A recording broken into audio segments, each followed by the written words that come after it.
Mga katoro, mga kaibigan, magandang umaga po. Ito na po yung aking niyog na tatlo yung tubo. Yan po.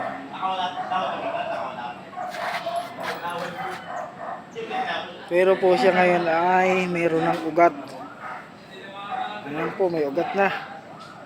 Umubuhay po yung ugat niya. Nakita po niyo yung ugat niya. Ayan, umugat na po. Mga kaibigan, yung tanim ko na tatlo ang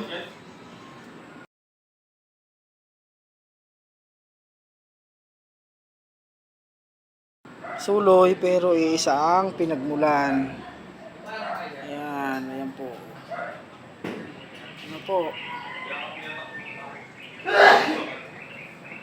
Ang ganda na po siya, malaki na. Ayan na po yung kanyang ugat, oh. Lumabas na po yung ugat niya. Ayan yung ugat po niya, oh. Ayan. Ayan. Papahabain po ugat natin, yung ugat niya, ipapahabaan natin. At ilalagay natin sa jar pag malaki na. Ayan. Ayan po yung update sa aking niyog na isang pinagmulan pero tatlong puno. Okay. Next video ko po pag mahaba na ang kanyang ugat.